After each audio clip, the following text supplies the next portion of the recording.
చదువుకున్నటువంటి వాక్య భాగంలో నుంచి అనగా 2వ రాజుల గ్రంథం 5వ అధ్యాయం 20వ వచనం నుండి 27వ వచనం వరకు, అదే రీతిగా మత్తయి సువార్త 23వ అధ్యాయం 34వ వచనం నుండి 39వ వచనం వరకు మన ప్రియులు మరి చదివి వినిపించారు. 2వ రాజుల గ్రంథం 5వ అధ్యాయం 20వ వచనం నుండి 27వ వచనం వరకు ఉన్న భాగంలో ఒక మాట మరి మనం జ్ఞాపకం చేసుకుందాం. ఈ సందర్భం సర్వసాధారణంగా మనందరికీ మరి ఇరుకైనటువంటి విషయమే. ఎలీషా అనేటువంటి ప్రవక్త దగ్గర గెహాజీ అనేటువంటి ఒక సేవకుడు ఉన్నాడు. ఆ సేవకుడు మరి తాను దైవజనుడి దగ్గరే పనిచేస్తూ ఉన్నాడు, కానీ తన మనసంతా కూడా లోకరీతిగా కుంచుకుపోయినటువంటి మనస్తత్వం కలిగినటువంటి వాడుగా. ఎందుకంటే ఈ 2వ రాజుల గ్రంథం 6వ అధ్యాయంలో 5వ అధ్యాయంలో మనం ధ్యానిస్తూ ఉన్నాం. 6వ అధ్యాయం మొదటి వాక్యాన్ని ఒకసారి చదవండి ఎవరైనా. అంతటా ప్రవక్తల శిష్యులు ఎలీషా యొద్దకు వచ్చి, ఇదిగో నీ యొద్ద మాకున్న స్థలము ఇరుకుగా ఉన్నది, నీ సెలవైతే మేము యొర్దాను నదికి పోయి తల యొక్క మ్రాను అచట నుండి తెచ్చుకొని మరొక చోట నివాసములు కట్టుకుందుమని. అంటే గెహాజీ అనేటువంటి వాడు మరి ఆ జబ్బు పడక ముందు వరకు కూడా ఎవరిని కూడా ఎలీషా గారిని కలవనిచ్చేవాడు కాదు. వాళ్ళు పర్ణశాలలు వేసుకుని నివాసం చేస్తూ ఉండేవారు. ఎలీషా గారి యొక్క చుట్టుపక్కలే వాళ్ళు కూడా ప్రవక్తలే. వాళ్ళు కూడా మరి ఎలీషా గారితో పాటుగా గెహాజీ గారితో పాటుగా పనిచేసేవారే. కానీ ఈ గెహాజీ అనేటువంటి వాడు మరి ప్రధానమైనటువంటి వ్యక్తిగా ఉండి వాళ్ళ యొక్క నివాసాలు ఇరుకైపోతూ ఉంటే విశాలపరుచుకుంటామని చాలాసార్లు అడిగారట. అడిగితే ఒప్పుకోలేదు. మేము ఒకసారి మరి ఎలీషా గారి దగ్గరికి వెళ్ళి అడుగుతాం అదంటే ఆయన ఒప్పుకోలేదు. వెళ్తే మీరు నా ద్వారా వెళ్ళాలి అంటే అతని యొక్క కుంచుకుపోయినటువంటి మనస్తత్వం, ఇతరుల మీద తనకి ప్రేమ లేనటువంటి ఆ మనస్తత్వం అక్కడ బయటపడతా ఉంది. ఎప్పుడైతే గెహాజీకి జబ్బు వచ్చిందో, గెహాజీ ఎలీషా ఎదుటి నుంచి మరి దూరపరచబడ్డాడో, ఆ వెంటనే అక్కడ పనిచేసేటువంటి వాళ్ళందరూ కూడా ఆ యొక్క ఎలీషా గారి దగ్గరికి వెళ్ళి, అయ్యా మేము నివాసం ఉండేటువంటి మా ప్రాంతం అంతా కూడా ఇరుకుగా ఉంది, నీవు మాకు సెలవిస్తే మేము వెళ్ళి మరి మళ్ళా మేము మానులు తెచ్చుకొని విశాలమైనటువంటి పర్ణశాలలు మేము నిర్మించుకుంటామని వాళ్ళు అడుగుతూ ఉన్నారు. అంటే గెహాజీకి జబ్బు వచ్చి ఎలీషా దగ్గర నుంచి వారు నివసించేటువంటి ప్రాంతం నుంచి బయటికి వెళ్ళే వరకు కూడా వాళ్ళని ఎవరిని కూడా ఎలీషా గారిని కలవనిచ్చేవాడు కాదు. వాళ్ళ మీద నుంచే ఈ వెళ్ళి సొంతగా మరి అన్ని ప్రయత్నాలు చేస్తూ ఉండేవాడు. గమనించాలి, మరి గెహాజీ యొక్క మనస్తత్వం సంఘాన్ని ఎదగనిచ్చేటువంటి మనస్తత్వం కాదు. గెహాజీ యొక్క మనస్తత్వం మరి తను పెద్దవాడిని అయితే చాలు, తన అభివృద్ధి చెందితే చాలు అని అనుకునేటువంటి ఆలోచన కలిగినటువంటి వాడుగా బ్రతికాడు. ఇక్కడ 5వ అధ్యాయం అంతా కూడా మరి అతని యొక్క ప్రవర్తనను గురించి మనకు తెలియజేయబడతా ఉంది. సరే, అతని యొక్క ఏమి చేశాడు ఏంటనేది మనం సండే స్కూల్ కాలం నుంచి కూడా ఇవన్నీ కూడా వింటూ ఉండేటువంటి అంశాలే. కానీ ఇవాళ మరి గెహాజీ కలిగినటువంటి ఆ చెడు మనస్తత్వాన్ని గురించినటువంటి కొన్ని మరి ఆత్మీయ పాఠాలు మనం జ్ఞాపకం చేసుకుందాం. ఈ యొక్క వాక్య భాగంలో 20వ వాక్యాన్ని ఒకసారి నేను జ్ఞాపకం చేస్తాను. అంతటా దైవజనుడైన ఎలీషాకు సేవకుడకు గెహాజీ సిరియావాడైన నయమాను తీసుకొని వచ్చిన వాటిని అంగీకరించుటకు నా యజమానునికి మనస్సు లేకపోయెను. కానీ యెహోవా జీవము తోడు నేను పరుగెత్తుకుని పోయి అతని యొద్ద ఏదైనా తీసుకుందుననుకొని. అంటే అతని మనసులో ఏముంది? లోక సంబంధమైనటువంటి సంపాదన మీద ఉండటం ఎలీషా దగ్గరే ఉన్నాడు. ఉండటం ఒక గొప్ప దైవజనుని సమక్షంలోనే ఉన్నాడు. ఆ దైవజనునికి ఒక పర్సనల్ అసిస్టెంట్ లాగా పనిచేస్తూ ఉన్నాడు. కానీ అతని మనసంతా దేని మీద ఉంది? లోకం మీద, సంపాదన మీద ఉంది. ఏంటి అతను కలిగినటువంటిది అని అంటే, మరి గెహాజీ ఈ యొక్క ఆలోచన చేసుకోవడానికి కారణం ఏమిటి అని అంటే, అతను కలిగినటువంటి చెడు మనస్సు. పాపం చేయడానికి గెహాజీ అట పరుగెత్తుకొని పోయాడట. ఎక్కడికి వెళ్ళాడు? పాపం చేయడానికి గెహాజీ పరుగెత్తుకుంటా పోయాడు. కారణం ఏంటంటే, ఉండటం ఎలీషా గారి దగ్గరే ఉన్నాడు, కానీ అతని ఆలోచన అంతా కూడా ఎవరి మీద ఉంది? లోకం మీద ఉంది, ధనం మీద ఉంది. ఎలాగైనా మనం సంపాదించాలి అని ఈ ఆశ కలిగినటువంటి వాడుగా తనతో పాటు సమానమైనటువంటి వారిని కూడా అణిచివేస్తూ ఉండి, వాళ్ళ యొక్క నివాసాలు ఇరుకుగా ఉంటే కూడా వాళ్ళని ఏమాత్రం కూడా ముందుకు ఎడనిచ్చి మరి ఎలీషా గారి దగ్గర ఒక మాట అడగటానికి ఏమాత్రము కూడా మరి వెళ్ళనిచ్చేవాడు కాదు. ఇక్కడ మరి గెహాజీ పాపం చేయడానికి ముందు ఒక మాట అనుకుంటా ఉన్నాడు. చూడండి, ఆ వాక్యం నేను మళ్ళా చదువుతాను. యెహోవా జీవము తోడు, నేను పరిగెత్తుకుని పోయి అంటా ఉన్నాడు. అంటే తోడు పెడతా ఉన్నాడు. మనం కూడా అప్పుడప్పుడు తప్పులు చేసినప్పుడు, అబద్ధాలు ఆడినప్పుడు తోడు పెడతా ఉంటాం. ఎవరు తోడు పెడతాం చెప్పండి? ఎవరు తోడు పెడతాం? తల్లి తోడు అంటాం. ముందు అమ్మని చంపేస్తాం. అమ్మ చచ్చిపోయినా పర్లేదు, అలా ఎదిగిపోయాం కదా మనం. లేకపోతే మా నాన్న మీద ఒట్టు అంటాం. ఆయన చచ్చిపోయినా పర్వాలేదు, అంటే కాళ్ళు చేతులు ఆడుతున్నాయి కాబట్టి మనకి. దాని తర్వాత ఏమంటాడు తెలుసా? నా పిల్లల మీద ఒట్టు అంటాడు. అది స్త్రీ కావచ్చు, పురుషుడు కావచ్చు. పిల్లలు పోయినా పర్వాలేదు, ఆడికి ఆడు బతికితే చాలు. ఇక్కడ పాపం చేయడానికి, పరుగు పెట్టడానికి గెహాజీ ఎవరు తోడు పెట్టుకున్నాడు? యెహోవా జీవము తోడు, నేను పరుగెత్తుకుని పోతాను. పాపం చేయడానికి ఎంత వేగంగా వెళ్ళిపోయాడో తెలుసా గెహాజీ? మరి పాపం చేయడానికట ఆయన పరుగెత్తుకొని పోయాడు. ఈ పరుగెత్తుకుని పోయే ముందు మనసులో అనుకుంటా ఉన్నాడు ఏమనంటే, యెహోవా జీవము తోడు. దయచేసి మనం చేసేటువంటి ఏ తప్పుకి కూడా ఎవరి మీద ఒట్టు పెట్టకండి. మీకు ఏమైనా ఆ సామర్థ్యం ఉంటే కనుక నా మీద నాకే ఒట్టని పెట్టుకోండి. ఇప్పుడు నేను చెప్పినటువంటి ఇందాక విషయాలు అన్నింటిలో కూడా అమ్మ మీద పెట్టాడు, నాన్న మీద పెట్టాడు, పిల్లల మీద పెట్టాడు. ఇంకెవరైనా కనపడితే ముసలోళ్ళు ఉంటే ఆడ మీద పెట్టేస్తాడు, కానీ ఆడ మీద మాత్రం పెట్టుకోడు. అంటే ఆడొక్కడే బతుకుండాలి. ఈ గెహాజీ కూడా జీవము కలిగినటువంటి దేవుని యొక్క సమక్షంలో నిరంతరము కూడా తనను మరి పెంచి పోషిస్తూ ఉన్నటువంటి ఆ యొక్క దేవుని సమక్షంలో, ప్రియా దేవుని బిడ్డలారా, దేవుని మీద తోడు పెట్టుకొని యెహోవా జీవము తోడు, నేను పరుగెత్తుకొని పోయి ఈ పాపము చేస్తా ఉన్నాను.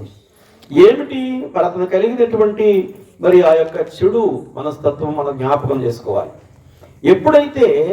ఎప్పుడైతే గెహాజీ యెహోవా జీవము తోడు అని ఎలీషా గారి దగ్గర నుంచి పరిగెత్తుకుంటా పోయాడో, ఆ యెహోవా జీవము తోడు అనేటువంటి మాట అనగానే ఈ మాట ఎవరిని తాకిందో తెలుసా?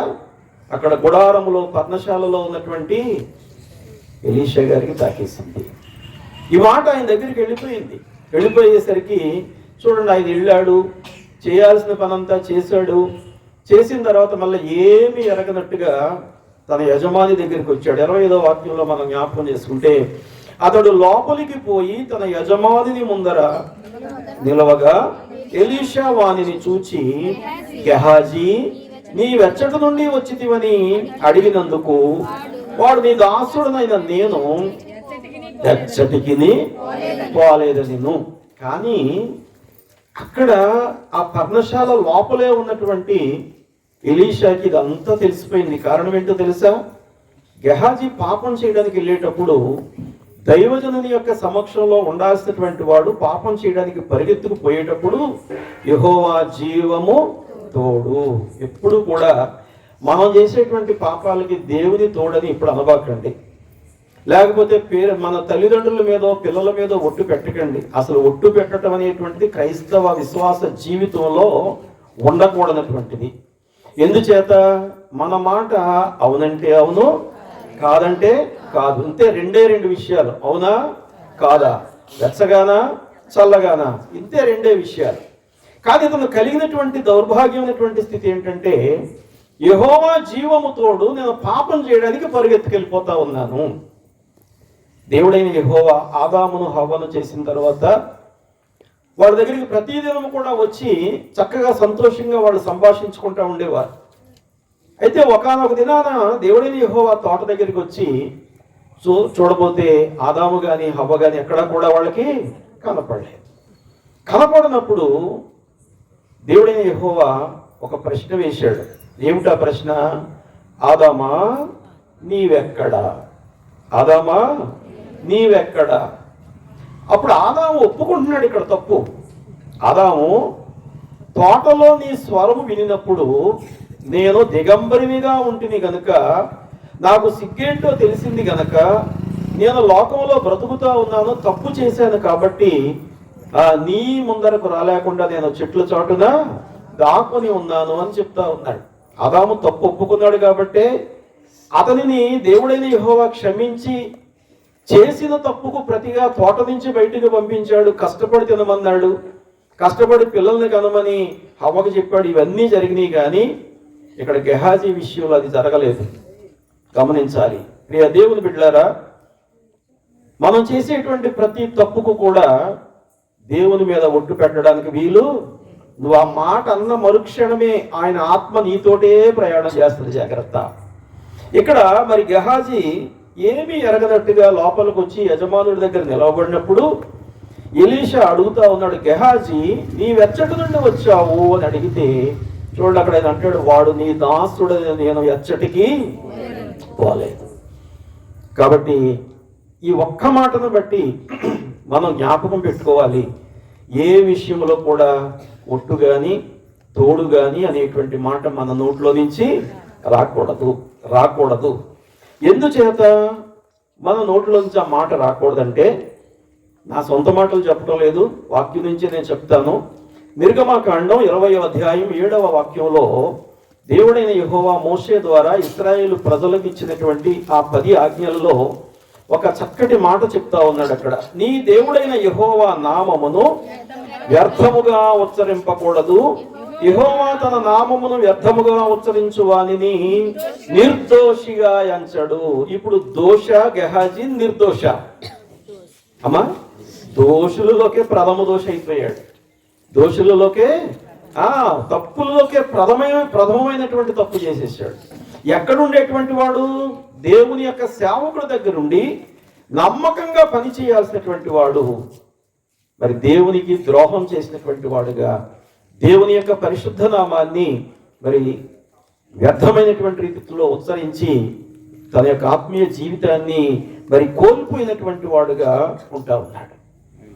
కాబట్టి తన యొక్క బ్రతుకు తెరువు కోసం, తన యొక్క డబ్బు సంపాదన కోసం, తను కలిగి ఉండాల్సినటువంటి ఆ యొక్క వ్యక్తిత్వాన్ని విడిచిపెట్టుకున్నటువంటి వాడుగా ఉండి అతను అబద్ధం ఆడటానికి దేవుని నామాన్ని ఉపయోగించుకున్నటువంటి వాడుగా. ఎలీషా గారు ఎక్కడో పర్ణశాలలో లోపల ఉన్నాడు కదా, తలుపేసుకొని, ఆయనకేం తెలుస్తుంది అనుకున్నాడు పాపం. కానీ నీతిమంతుడు కలడేమో, ఒక్కడైనా కలడేమో అని ఎవరి కన్నులు? యెహోవా కన్నులు భూమి అందంతటా, లోకమందంతటా సంచారం చేస్తా ఉన్నాయి. అదే కన్ను గెహాజీ ఎక్కడికి పరిగెత్తాడో చూసింది. అదే ఆత్మ గెహాజీ ఎవరు తోడు పెట్టుకుని మరి వెళ్తా ఉన్నాడో, ఎలీషా గారిలో ఉన్నటువంటి ఆత్మ మరి వెళ్ళి అతని సమస్తాన్ని కూడా మరి పరీక్షించినటువంటిదిగా మరి కనపడతారు. ఆ వెంటనే ఎలీషా ఒక మాట చెప్పాడు. 26వ వాక్యాన్ని చదువుకుందాం ఒకసారి. 2వ రాజుల గ్రంథం 5వ అధ్యాయం 26వ వాక్యంలో, అంతటా ఎలీషా వానితో, ఆ మనుష్యుడు తన రథము దిగి నిన్ను ఎదుర్కొనుటకు తిరిగి వచ్చినప్పుడు నా మనస్సు నీతో కూడా రాలేదా అంటా ఉన్నాడు. అన్యాయపు సొమ్ముని మరి తెచ్చుకోవడానికి వేగంగా పరిగెత్తాడు. దేవుని నామాన్ని వ్యర్థంగా ఉచ్చరించాడు. దేవుని ఎదుట పాపము చేసినటువంటి వాడుగా ఉన్నాడు. పాపం చేసి నేనేమి ఎరగనని చెప్తా ఉన్నాడు. నేనేమి ఎరగను అనేటువంటి మాట చెప్తున్నటువంటి వాడుగా ఆయన కనపడతా ఉన్నాడు. ఇక్కడ మరి సాధారణంగా మనం అనుకుంటాం ఏమనంటే, పాపం నయమాన్ వచ్చాడు, ఆ యొక్క సేవకుడిని ఎలీషా గారిని అడిగాడు, ఎలీషా గారు నాకేం అక్కర్లేదు అని పంపించాడు. ఇంతవరకు వాస్తవమే, ఇంతవరకు వాస్తవమే. ఇతని మనసులో ఉన్నటువంటి దుర్బుద్ధి అక్కడ కింద మాటల్లో తెలియజేస్తా ఉన్నాడు. చూడండి ఒకసారి. ద్రవ్యమును, వస్త్రములను, ఒలీవ చెట్ల తోటలను, ద్రాక్ష తోటలను, గొర్రెలను, ఎడ్లను, దాసదాసీలను సంపాదించుకున్నటకు ఇది సమయమా? అంటే గెహాజీ ఎంత ప్లాన్ తోటి, ఎంత ఆలోచనతోటి మరి ఆ యొక్క నయమాన్ దగ్గరికి పరిగెత్తాడో మనం జ్ఞాపకం చేసుకోవాలి. చూశాడు, ఆ రథాలన్నీ పరీక్షించాడు, ఆయన తెచ్చినటువంటి వస్తు సామాగ్రి డబ్బులన్నీ చూశాడు. అయితే అబద్ధం ఆడుతూ ఉన్నాడు దేవుని ఎదుట. ఏమని? ఎఫ్రాయిము నుంచి ఇప్పుడే వచ్చారు నా యొక్క యజమాని దగ్గరికి ఇద్దరు మనుషులు వచ్చారు, వాళ్ళ కొరకు 2 జతల దుస్తులు, తర్వాత దుస్తులు 2 మణుగుల వెండి. ప్రియ దేవుని బిడ్డలారా, ఎంత ఆశ కలిగి ఉన్నాడంటే 2 మణుగుల వెండి. అయితే నయమాను తను కలిగినటువంటి ఆ సంతోషాన్ని బట్టి నయమాను ఏమంటాడంటే, 2 మణుగులు ఏం కర్మయ్యా, 2 మణుగులు తీసుకో, 4 మణుగులు ఇచ్చేసాడండి. దుస్తులు మాత్రం ఆయన అడిగినట్టే ఇచ్చాడు. ఏంటి ఇతని యొక్క ఆలోచన, మనసులో ఉన్నటువంటి ఆలోచన? అక్కడ పరిశుద్ధాత్ముడు మన కొరకు తెలియజేస్తా ఉన్నాడు. అతని మనసులో ఉన్నటువంటి దురుద్దేశం ఏంటో అక్కడ తెలియజేస్తా ఉన్నాడు. ద్రవ్యమును, వస్త్రములను, ఒలీవ చెట్ల తోటలను, ద్రాక్ష తోటలను, గొర్రెలను, ఎడ్లను, దాసదాసీలు. అంటే ఇక ఈ డబ్బులు వచ్చిన తర్వాత ఆయన అనుకున్నటువంటి ఉద్దేశం ఏంటంటే, ఇంకా గారిని విడిచిపెట్టేద్దాం, నాకు కావాల్సినంత ధనం వచ్చింది కదా. గమనించాలి, ఒక ధనవంతుడు ఉన్నాడు, అతనికి పంట సమృద్ధిగా పండింది. ఆ పంట సమృద్ధిగా పండినప్పుడు తన ప్రక్కనే ఉన్నటువంటి ఆకలిగా ఉన్నటువంటి వాడు అతనికి గుర్తు రాలేదు, లేకపోతే తన బంధువర్గం ఎవరో గుర్తుకు రాలేదు. అతను ఆలోచిస్తా ఉన్నాడు ఏమనంటే, ఆ రాత్రి అయిన తర్వాత నాకు పంట విస్తారంగా పండింది, ఈ పండినటువంటి పంట దాచుకోవాలి అంటే నా కొట్లు విప్పి పెద్దవిగా కట్టుకోవాలి అని కన్స్ట్రక్షన్ వరకు ఆలోచించాడు. సంతోషం కదా, అక్కడతో ఆగిపోతే బాగుండును, తెల్లవారితే మళ్ళీ మనసు మారునేమో కొంచెం. కానీ అదే సమయంలో ఆలోచిస్తా ఉన్నాడు, అనుకుంటా ఉన్నాడు తన మనసులో తాను, నా ప్రాణమా తిను, త్రాగు, సుఖించు, సంతోషించు, నీ ఇష్టం, నువ్వు ఎలా కావాలో అలా ఎంజాయ్. ఆ మరుక్షణమే దేవుడు అతన్ని పిలిచాడు. ఏమంటున్నాడు అతన్ని? ఈ లోకములో ధనము కొరకు ఆశపడి, నీకు అవసరమైన దానికంటే ఎక్కువైనటువంటి రీతిలో గనక నువ్వు ఆశపడి, వెళ్లాల్సిన మార్గంలో కాకుండా ప్రక్క మార్గంలో వెళుతూ నువ్వు ధనాన్ని సంపాదిస్తే దేవుని దృష్టిలో మనం ఎవరో వేర్రి వాళ్ళం. జాగ్రత్త. ఆ రిమార్క్ వేయించుకొని మనం చావకూడదండి. లోకంలో ఆ రిమార్క్ వేయించుకొని మనం చావకూడదు. మహారాజు అయినటువంటి దావీదే అంటాడు, నాకు ఎక్కువగా ఇస్తే నిన్ను మర్చిపోతాను, తక్కువగా ఇస్తే నిన్ను దూషించవచ్చేమో. ఎప్పుడు ఆహారం యేసయ్య కూడా అదే మాదిరి తీసుకొని ఈ దినాహారము నేడు మాకు దయచేయమని పరలోక ప్రార్థనలో మనకు నేర్పిస్తా ఉన్నాడు. కాబట్టి ధన సంపాదన కొరకు లోకరీతిగా పొలాలు, లేకపోతే గొడ్లు, లేకపోతే ద్రాక్ష తోటలు కొనుక్కోవడానికి దేవుని నామాన్ని తోడుగా పెట్టుకొని దైవ సేవకుడి దగ్గర అబద్ధమాడి తన యొక్క ఆత్మీయ జీవితాన్ని మరి నాశనం చేసుకున్నటువంటి వాడుగా ఈయన కనపడతా ఉన్నాడు. గమనించాలి, ధన సంపాదన కొరకు తన ఆత్మీయ జీవితం పరిపూర్ణంగా అతడు నాశనం అయిపోవడానికి మార్గం అయింది. అంతేకాదు ధన సంపాదన కొరకు ఎవరిని పెట్టుకున్నాడు అడ్డం?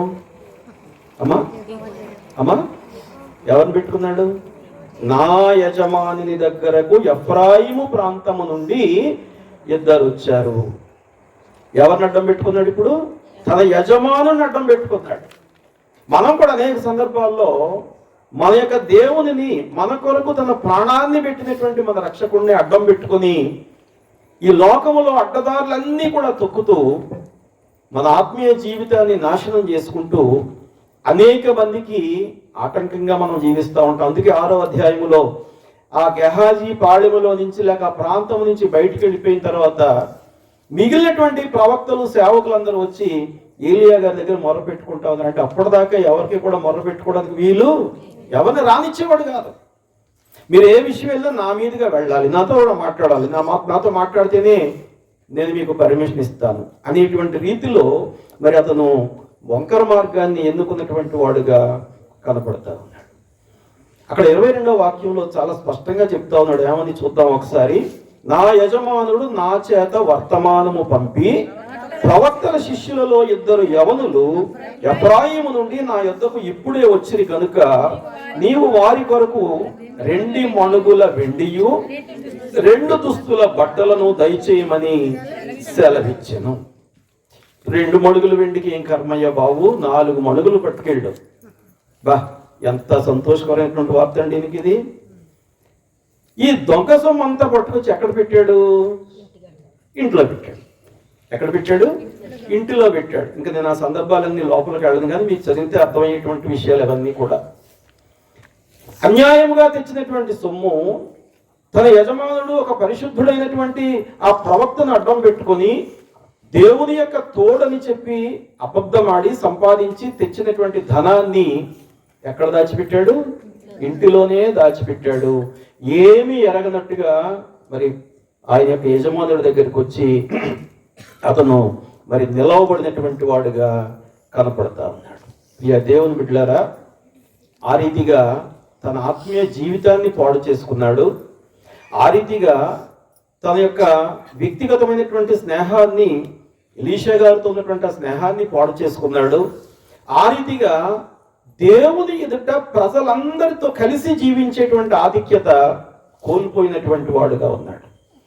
అలాంటి వారి గురించి చిన్న ప్రవక్తలో హగ్గయి గారు ఒక మాట చెప్తా ఉంటాడు. చూడండి ఒకసారి. హగ్గయి గ్రంథం 1వ అధ్యాయం 9వ వాక్యంలో, హగ్గయి గ్రంథం 1వ అధ్యాయం 9వ వాక్యంలో, విస్తారముగా కావాలనని మీరు ఎదురు చూచితిరి గాని కొంచెముగా పండెను, మీరు దానిని ఇంటికి తేగా నేను దానిని చెదరగొట్టి తిని.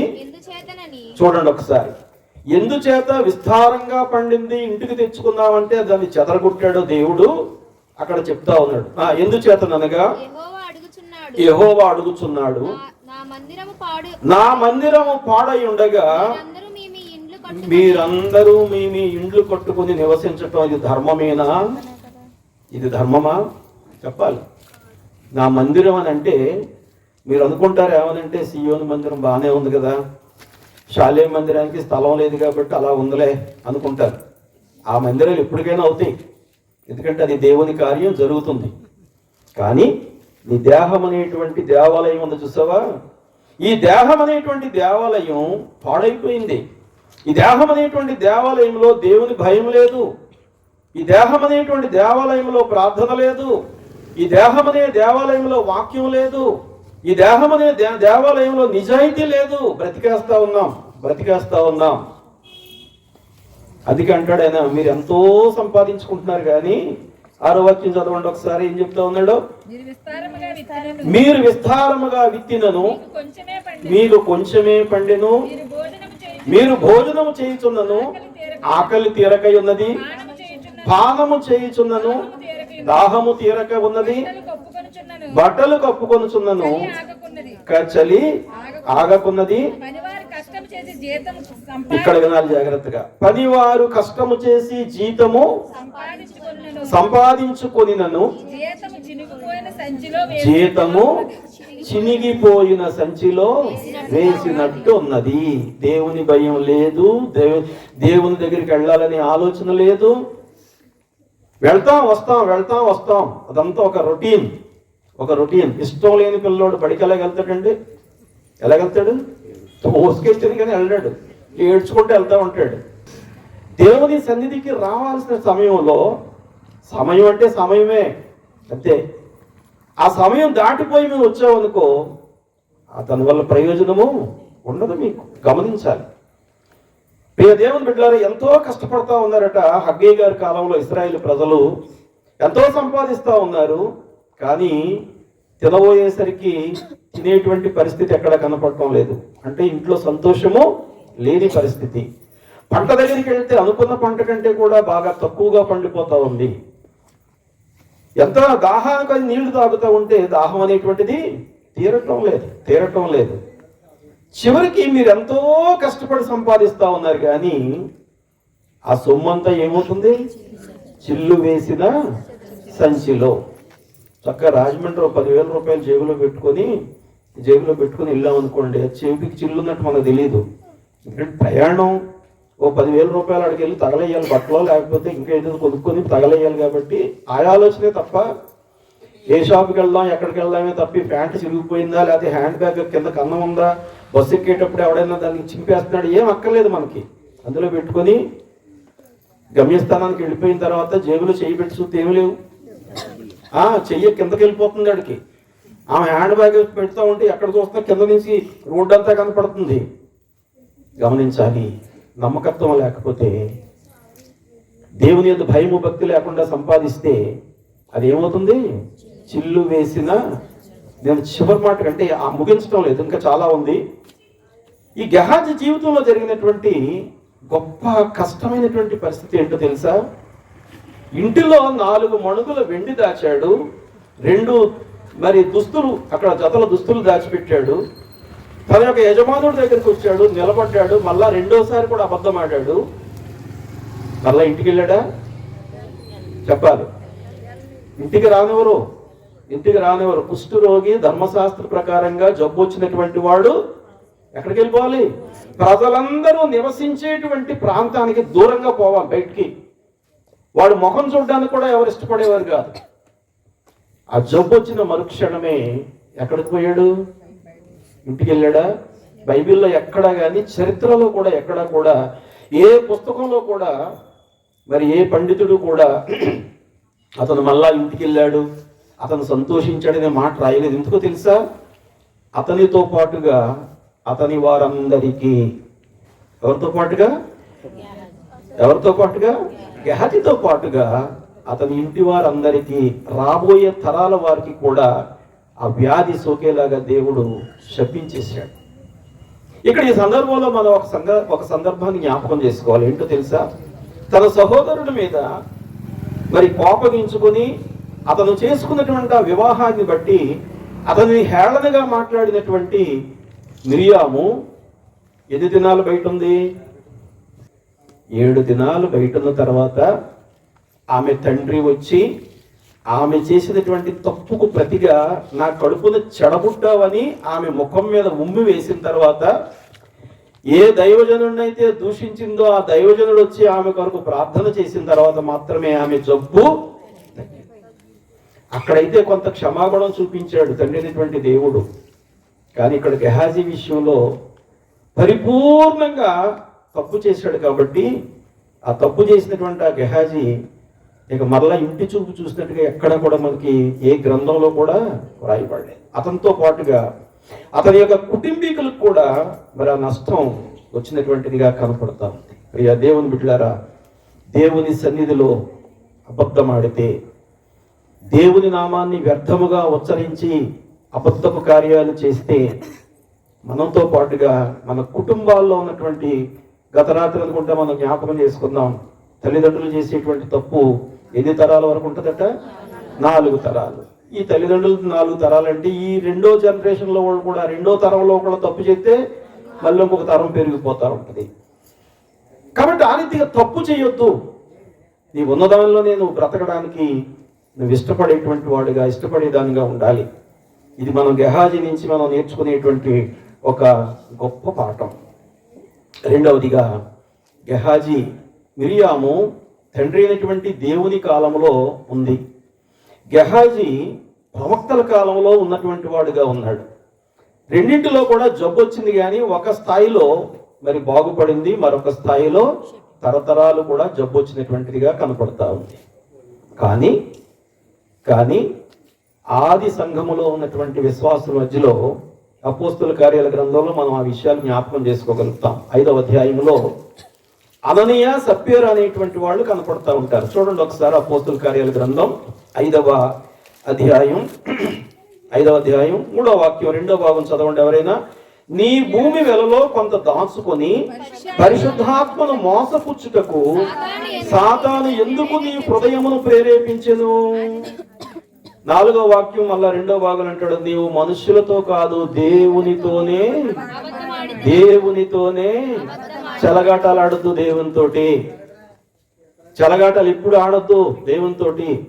అవునా కాదా? రెండే విషయాలతో ఉండాలి మన ఆత్మీయ జీవితం. లేకపోతే కుటుంబాల్లో కలతలు, లేకపోతే సంఘ జీవితంలో కలతలు, లేకపోతే మన ఉద్యోగ జీవితంలో కలతలు, లేకపోతే నువ్వు ఎక్కడికి వెళ్తే అక్కడే కలతలు పెట్టేటువంటి వాడుగా, కలతలు పెట్టేదానిగా ఒక పేరు నీకు ఉండిపోతుంది. జాగ్రత్త. ఇక్కడ స్పష్టంగా తెలియజేస్తా ఉన్నాడు. ఆ దినాల్లో మరి నేను ఆ విషయం అంతా మీకు క్లుప్తంగా చెప్తాను.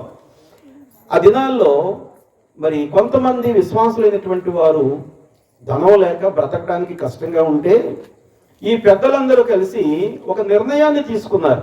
ఏమిటా నిర్ణయం అని అంటే, మన దగ్గర ఉన్నటువంటి ఆస్తులన్నీ కూడా అమ్మి ఈ ఆస్తులన్నింటినీ కూడా మరి ఒక చోట పెట్టుకుని అందరూ సమానంగా పంచుకొని ఆకలి కానీ కరువు కానీ ఇబ్బంది కానీ లేకుండా మనం తింటూ దేవుని సేవ చేద్దామనేటువంటి ఒక గొప్ప నిర్ణయం వాళ్ళు తీసుకున్నారు. ఆ నిర్ణయానికి అందరూ ఒప్పుకున్నారు. ఒకవేళ ముందే ఒప్పుకోకుండా నాకు అవల్ల కాదంటే ఆడు బ్రతికేవాడేమో.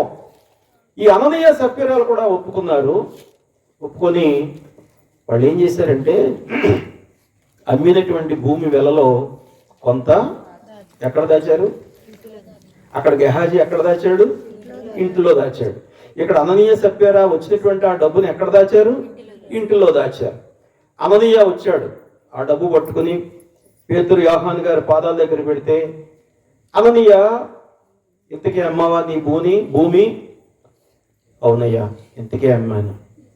ఆ నోటిలోంచి ఆ మాట రావటంతో పాటే అతను పడి చచ్చిన వాడుగా ఉన్నాడు. యవనస్తులు వచ్చి బట్టలో చుట్టి పట్టుకెళ్ళి పాతి పెట్టారు. అయ్యగారు ఇంటికి వచ్చిన తర్వాత నేను వెళ్దాం అనుకుంది అమ్మగారు. పాపం ఆయన ఎంతకే రావటం లేదు. నేను కనపడకపోతే మళ్ళీ పేతురు గారికి యోహాను గారికి అనుమానం వస్తుంది, కోపం వస్తుందని తాళాలు గట్టిగానే బిగించి ఉండొచ్చేమో నేను అనుకోవటం. తాళాలు గట్టిగానే వేసింది పాపం. వేసి అవి ఏం చేసింది? బయలుదేరి వెళ్ళింది. అడిగాడు, సప్ఫీరా మీ భూమి ఇంతకే అమ్మారా అని అంటే, అవునయ్యా. అయితే అక్కడ ఒక మాట చెప్తా ఉన్నాడు, నీ భర్తను మోసుకొని వెళ్ళినటువంటి పాదాలు ఇంకా ఆరలేదు, వాళ్ళ కాళ్ళు కడుక్కున్నారు, ఇంకా వాళ్ళ తడి కూడా ఆరలేదమ్మా అంటూ ఉండగానే ఆమెమైపోయింది? పడి చచ్చినటువంటిదిగా ఉంది. ఇద్దరు ఇంటికి వెళ్ళారా? గెహాజీ ఇంటికి వెళ్ళాడా? జాగ్రత్త. దేవుని ఎదుట అబద్ధం ఆడితే, దేవుని నామాన్ని వ్యర్థంగా ఉపయోగించుకుంటే మన ఇంటి ముఖం చూడమండి. ఏ ముఖం చూస్తాం? ఏ ముఖం? శ్మశానం ముఖమే చూడాల్సి వస్తుంది, లేకపోతే ఊరి వెలపల ఉండాల్సినటువంటి పరిస్థితి వస్తుంది. మిరియాము కాలంలో కానీ లేకపోతే గెహాజీ కాలంలో కానీ దేవుడైన యెహోవా ఇంకా ప్రేమ చూపించాడు. ఎంత ప్రేమ అంటే, మన తరం వచ్చే వరకు కూడా ఆయన ప్రేమ చూపించి ఆయన ప్రియకుమారుని లోకానికి మనందరి కొరకు పంపించాడు. అందుచేతే వాళ్ళకి జబ్బు వచ్చింది, ఒకళ్ళకి బాగుపడ్డారు, ఒకళ్ళేమో ఊరు వెలుపులే బ్రతికి మరి తర్వాత ఏమయ్యారో వాళ్ళకి తెలియదు. ఆయన కుమారుడైనటువంటి యేసుక్రీస్తు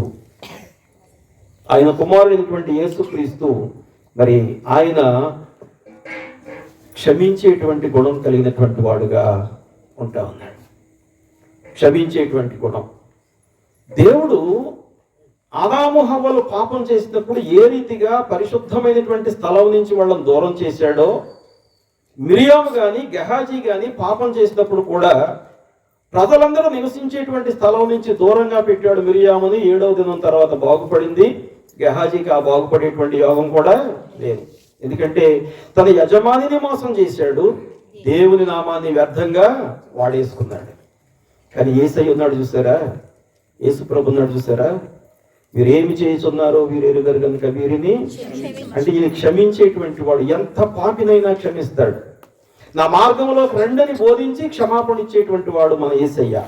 అయితే మూడో వాడు ఉన్నాడు చూసారా, ఎవరైనా ఇప్పుడు మన మధ్యలో ఎవరున్నారు? పరిశుద్ధాత్ముడు ఉన్నాడు చూసారా. చూడండి ఒకసారి ఆ వాక్యాన్ని మనం జ్ఞాపకం చేసుకుందాం. వాక్యం ఏం చెప్తుందో చూద్దాం ఒకసారి. చూడండి మత్తయి సువార్త 12వ అధ్యాయం 31, 32 వాక్యాలు. మత్తయి సువార్త 12వ అధ్యాయం 31, 32 వాక్యాలు. కాబట్టి నేను మీతో చెప్పినది ఏమనగా, మనుషులు చేయు ప్రతి పాపమును దోషణయు వారికి క్షమింపబడును గాని ఆత్మ విషయమైన దోషణకు పాప క్షమాపణ లేదు. బీ కేర్ఫుల్, జాగ్రత్త. ఆ కింద భాగంలో చెప్తా ఉన్నాడు చూడండి ఒకసారి 32లో, మనుష్య కుమారునికి విరోధముగా మాటలాడు వానికి పాప క్షమాపణ కలదు గాని పరిశుద్ధాత్మకు విరోధముగా మాటలాడు వానికి ఈ యుగమందైనను రాబో యుగమందైనను నో ఎక్స్క్యూజ్, పాప క్షమాపణ లేదు.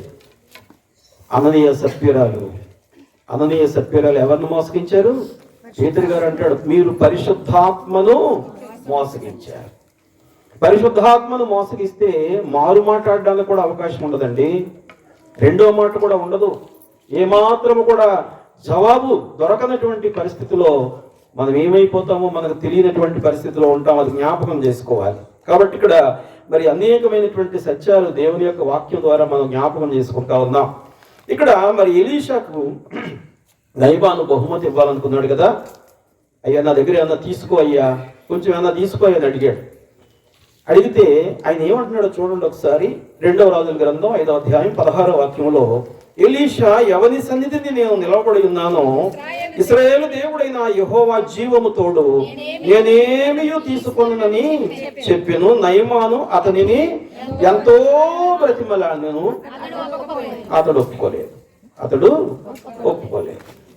గమనించాలి, ఎంతో బ్రతిమలాడేటండి, ఏం ఒప్పుకోలేదు. నాకేం అక్కర్లేదయ్యా, వెళ్ళిపోను ఇక్కడి నుంచి, సంతోషంగా వెళ్ళు అంటే. ఆ నయమాను ఏమడిగాడు తెలుసా? మీరు ఇంటికి వెళ్ళాక చదవండి ఆ వాక్యం అంతా, 5వ అధ్యాయం అంతా చదవండి. నీ సెలవైతే నీ ఇశ్రాయేలు దేశంలో నీ ఉన్నటువంటి ప్రాంతంలో నాకు కాస్త మట్టి ఇప్పిస్తావా, నేను పట్టుకెళ్ళి నా దగ్గర నేను దాచుకుంటాను. ఎంత మరి ప్రేమతోటి ఆయన బతిమాలుకుంటా ఉన్నాడు, ఎంత తగ్గించుకొని బ్రతిమాలుతా ఉన్నాడు. ఏ యుద్ధానికి వెళ్ళినప్పటికీ కూడా విజయాన్ని సాధించేవాడు.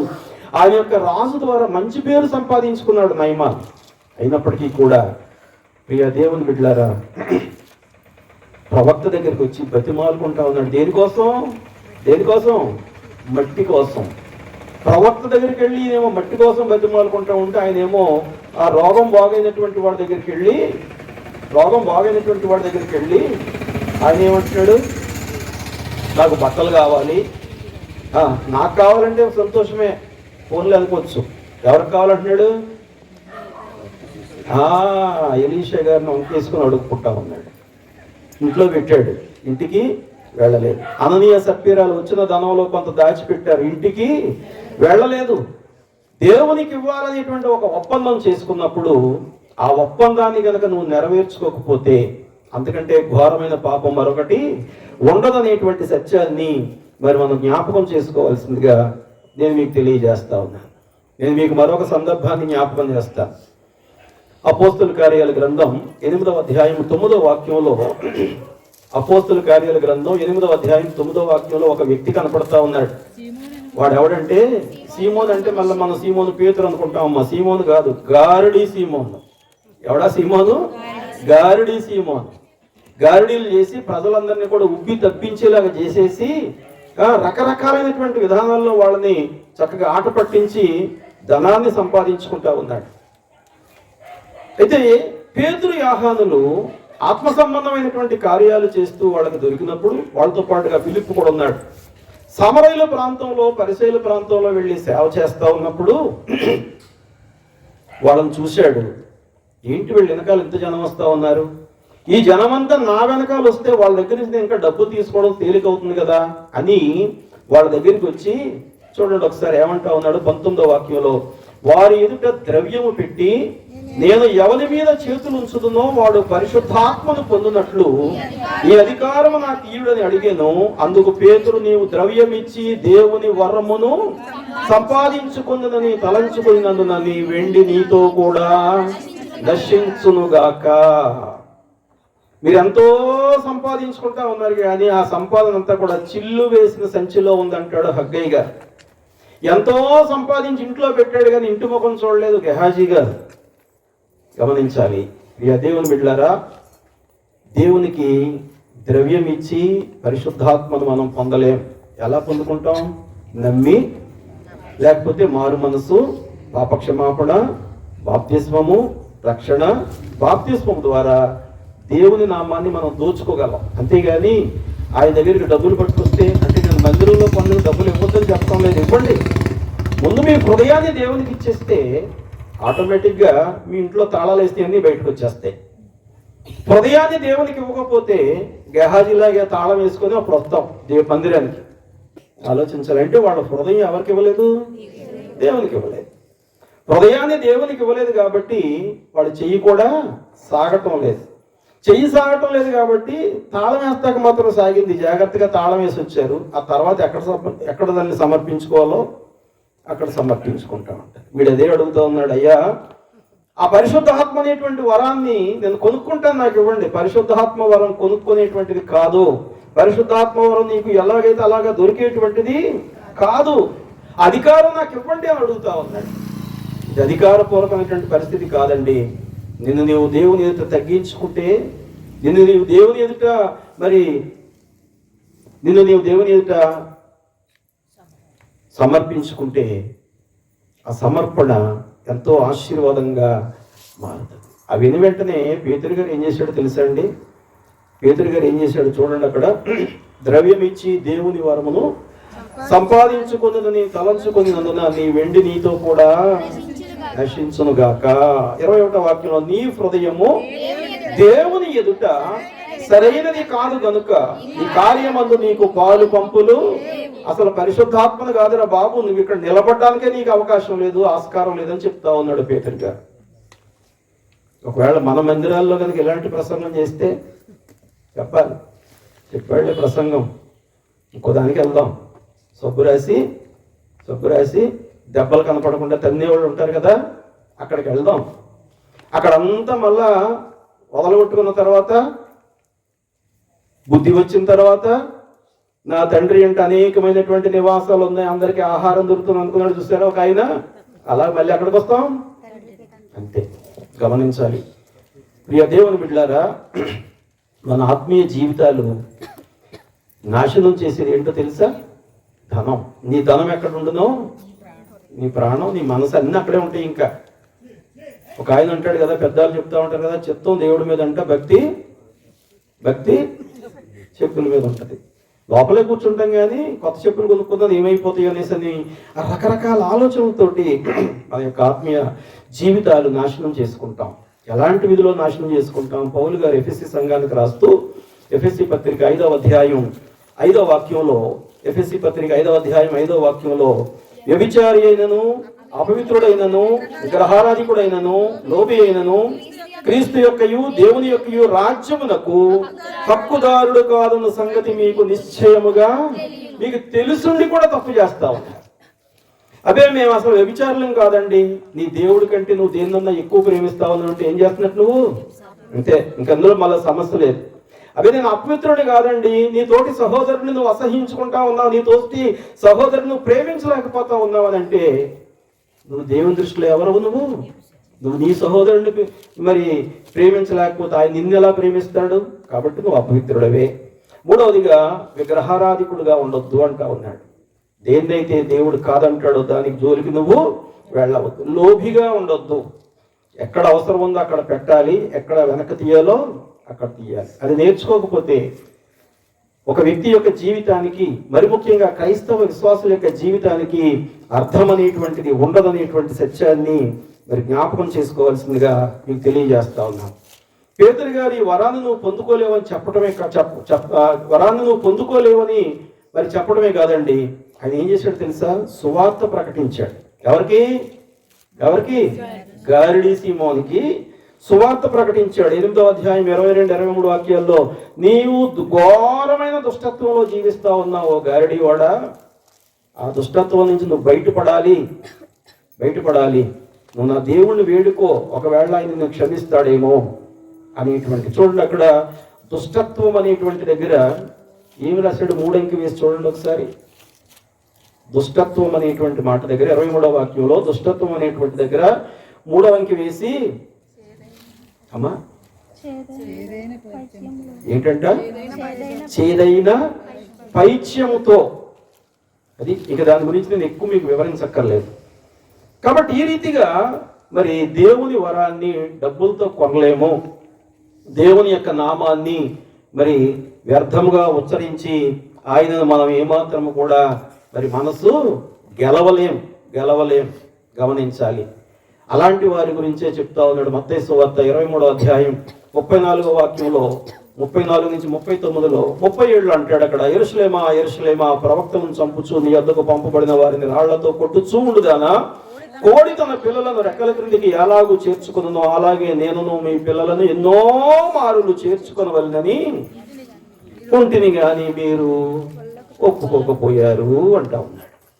కోడి ఒక 10 పిల్లలు చేసింది అనుకోండి, మన అందరికి అనుభవమే కదా. ఒక 10, 12, 15 ఎన్నో పిల్లలు చేసింది. తల్లి ఎక్కడో పాపం అక్కడ ఆహారం ఉంది, అక్కడ అలా గీకి పెడితే వచ్చినాయి. అందులో కొన్ని పిల్లలు ఏం చేస్తాయి, అమ్మ దగ్గర ఏమో దొరకలేదని అలా పోతాయి కాసేపు, ఇంకోటి అలా, ఇంకో 4 అలా పోయినాయి. ఈ మధ్యలో తల్లి ఏం చేస్తుంది తెలుసా? చెప్పాలి, ఏం చేస్తుంది? ఎలా పిలుస్తుంది? దాని భాషలో పిలుస్తుంది. ఎలా పిలుస్తుంది అంటే మనకి ఎలా వస్తుంది దాని భాష? దాని భాషలో పిలుస్తుంది. కుక్క అంటది, లేకపోతే ఏదో పిలుస్తుంది. మొత్తం మీద వచ్చిన పిల్లలకి సంరక్షణ ఉంటుంది. ఎందుకు ఆ భాషలో పిలుస్తే తెలుసా? తల్లి ఒక కన్ను పిల్లల మీద వేస్తుంది, ఒక కన్ను ఆకాశంలో ఉండేటువంటి శత్రువు మీద వేస్తుంది. అక్కడ శత్రువు కనపడగానే ఒక శబ్దం చేస్తుంది. ఏ పిల్లలైతే తన రెక్కల కిందకు వస్తారో, అనేక మార్లు దేవుడు కూడా నిన్ను నన్ను మనందరినీ కూడా అదే రీతిగా హెచ్చరిస్తూ ఉన్నాడు. పిలిచినా లోబడకపోతే, బోధించినా లోబడకపోతే లోబడని పిల్లలకు శ్రమ అనేటువంటి మాట ఆయన తెలియజేస్తూ ఉన్నాడు. అయితే ఎన్నిసార్లు పిలిచినా మనం లోబడకపోతే ఇంకా పిలుస్తూనే ఉన్నాడు. ఎవరి ద్వారా? 2వ దినవృత్తాంతాల గ్రంథం 36వ అధ్యాయం 15-16 వాక్యాల్లో, వారి పితరుల దేవుడైన యెహోవా తన జనుల యందు తన నివాస స్థలమందును కటాక్షము గలవాడై. 2వ దినవృత్తాంతాలు 36, 15-16 వాక్యాలు. వారి పితరుడైన యెహోవా తన జనుల యందు తన నివాస స్థలమందును కటాక్షము గలవాడై వారి యొద్దకు ఎవరిని పంపించాడట? దూతలను పంపించాడు, వర్తమానం చెప్పాడు. ఎప్పుడు చెప్తున్నారు వీళ్ళు? పెందలక్కడనే. ఆయన నిద్రపోడండి. ఎక్కడైతే బిడ్డలు పక్కదారి పడతా ఉంటారో వాళ్ళని పిలవాలి, వాళ్ళని తెచ్చుకోవాలనేటువంటి మరి ఆశ కలిగిన వాడుగా ఉంటాడు. 16వ వాక్యంలో వచ్చినటువంటి దూతలను ఏం చేశారో చెప్తా ఉన్నాడు చూడండి. అక్కడ దేవుని దూతలను ఎగతాళి చేయుచు, ఆయన వాక్యము తృణీకరించుచు, ఆయన ప్రవక్తలను హింసించుచు రాగా నివారింప శక్యము కాకుండా యెహోవా కోపము ఆయన జనుల మీదికి వచ్చెను. ఇందాక మనం జ్ఞాపకం చేసుకున్నాం కదా, ఎవరెవరి మీదకి ఎలాగెలాగ వచ్చిందో గమనించాలి. ఎంత కప్పుకుందామన్నా, ఎంత దాచుకుందామన్నా వినకుండా బోధించడానికి వచ్చినటువంటి ప్రతి ప్రవక్తను దూషించి, ద్వేషించి, తన్ని, కొట్టి, చంపి, ద్రాక్ష తోట మరి ఆ సందర్భంలో మనం జ్ఞాపకం చేసుకున్నాం గత 2-3 వారాల క్రితం, లేకపోతే 4-5 రోజుల క్రితం. గమనించాలి ప్రియ దేవుని బిడ్డలారా, ఆయనట ఒక కోడి ఎన్ని పిల్లలున్నా ఆ పిల్లలన్నిటినీ కూడా తన రెక్కల కింద పెట్టుకొని ఎలాగైతే చూస్తూ ఉందో అదే రీతిగా నిన్ను నన్ను కూడా ఆయన మరి భద్రపరచాలని ఆశపడతా ఉన్నాడు. కీర్తనాకారుడు అదే అంటాడు. 91వ కీర్తన 4వ వాక్యంలో, ఆయన తన రెక్కలతో నిన్ను కప్పును, ఆయన రెక్కల క్రింద నీకు ఆశ్రయము కలుగును, ఆయన సత్యము కేడెమును దాలునై ఉన్నది అని 23:38లో మత్తయి సువార్త అంటాడు, మీ ఇంటిని విడువకుడి అంటా ఉన్నాడు. మీ ఇల్లు అంటే నీ దేహం అనే దేవాలయాన్ని విడిచిపెట్టొద్దు. ఈ దేహం అనే దేవాలయాన్ని మన కంట్రోల్లో పెట్టుకోలేకపోతే అది కోరేటువంటి కోరికలు మనం తీర్చలేం. ప్రియ దేవుని బిడ్డలారా, కంట్రోల్ అనేటువంటిది కావాలంటే మన హృదయాన్ని ఎవరికి ఇవ్వాలి? దేవునికి ఇవ్వాలి. ఒకవేళ కంట్రోల్ తప్పితే ఏమవుతుందో తెలుసా? లూకాసు వార్త 13:35 చెప్తా ఉన్నాడు, ఇదిగో మీ ఇల్లు మీకు పాడుగా విడవబడి ఉన్నది. పైకి బాగానే కనపడతాం కానీ లోపల ఆత్మీయ స్థితి అంతా కూడా ఎలాగుంటది? డొల్లగా ఉంటుంది. ఎలాగుంటది? డొల్లగా మారిపోద్ది. డొల్లగా మారిపోయిన తర్వాత ఎంతకాలం మనం ఉండగలుగుతాం? డొల్లగా మారిన తర్వాత ఎవరి దగ్గర మనం నిలబడగలుగుతాం? పరిశుద్ధుడి అసలే నిలవబడలేం కదా. అందుచేత అన్ని సంతోషాలు అనుభవించేసి వంకర మార్గంలో తిరిగిపోయి మరలా దేవుని వైపు చూస్తూ జ్ఞాని అయినటువంటి సొలొమోను గారు అంటాడు, 1వ అధ్యాయం 33 నా ఉపదేశము అంగీకరించువాడు సురక్షితముగా నివసించును. నా ఉపదేశం అంగీకరించువాడు సురక్షితముగా నివసించును. వాడు కీడు వచ్చునన్న భయము లేక నెమ్మదిగా ఉండును. మరి నెమ్మది కావాలంటే ఏం చేద్దాం? చివరి మాట చదువుకొని ప్రార్థన చేసుకుందామా? యెషయా గ్రంథం 65వ అధ్యాయం 2వ చక్కటి మాట చెప్తా ఉన్నాడు.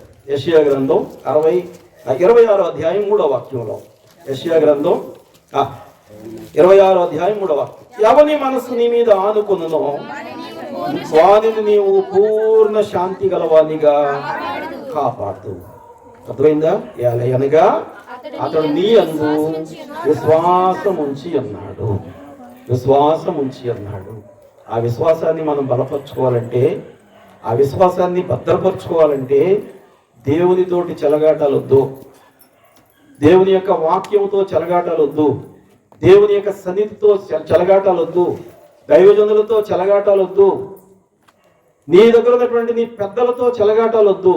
దేవుడు నీకు ఏం బోధించాడో ఆ ప్రకారంగా నువ్వు నడవగలిగితే అదే నీకు ఆశీర్వాదం. దేవుడి మాటలు దీవించునుగాక.